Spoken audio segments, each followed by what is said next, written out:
Basketball.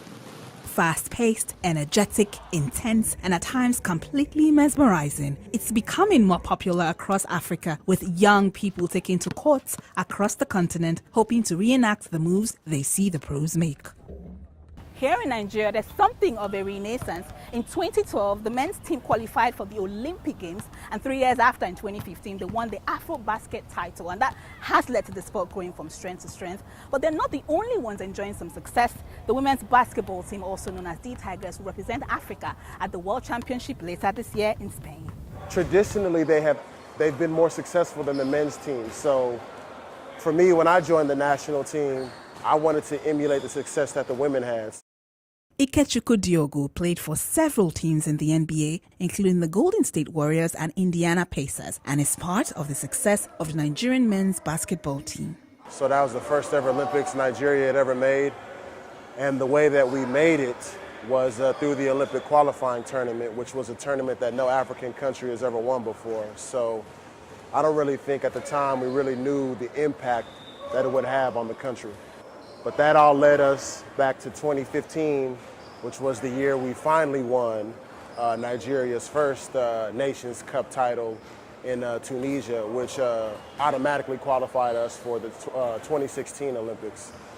So pretty much since 2012, Nigeria has just been making history year after year after year on the basketball court, and it's only going to get better. But let's not get carried away just yet.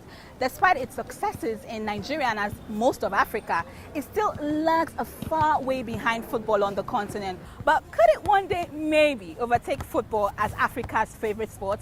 At the moment, it has a lot going for it.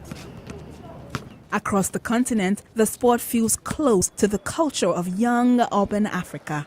There is also a growth in the number of those following the United States of America's NBA, a league which is 3/4 black and includes some of the best talent from Africa. In fact, the same NBA is doing its fair share to increase its footprint on the continent. It's held clinics for young kids across Africa and is about to hold a third NBA Africa game on Saturday in South Africa, involving NBA stars of African origin. It has also established an academy in Senegal. But not everyone is sure basketball is enjoying a growth in Africa. Former captain of the Nigerian men's basketball team, Olumide Oyedeji, who himself played in the NBA for 3 years, says actually we've been here before. No way. So basketball has been around for the past 50, 60 years.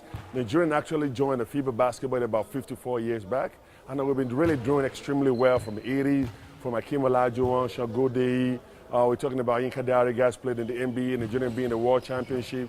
Nigeria won many Afro Basket, the Junior Championship in 90s and 80s. And talking about 2000, 2001 and 2, African being in Afro Basket 5 times in the finals. I don't know where that one's coming from. Maybe right now with the misconception about the social media, media awareness, internet, new age media. So maybe you can see that right now. So Oyedeji isn't exactly putting a dampener on things. He's only saying we shouldn't get carried away just yet. However, Hulo Chitunda, a basketball expert writer for the world governing body of basketball, FIBA, has said there's a lot to be optimistic about. There are many signs of development of basketball in Africa. We think about the number of African-born players playing in top leagues around the world. We think about the NBA, the Euro League, the FIBA Champions League, for example.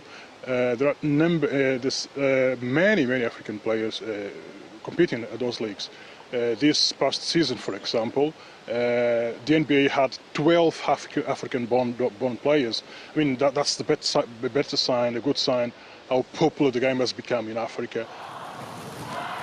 To reach the heights of football, Africa's basketball leagues will no doubt have to borrow a leaf from the best league in the world, the NBA. But what can we learn from the Americans?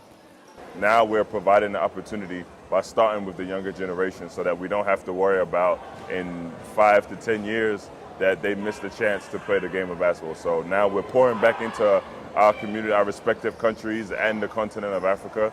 Facilities, coaching, infrastructure, just ways of teaching the game, basketball camps, clinics, those are things that we're really trying to encourage to grow the game. So can we possibly dream of the day when basketball overtakes football in the hearts of African sports fans? As an ambassador of basketball and the game, I would say that yes, we will take over because our game doesn't ask so much space.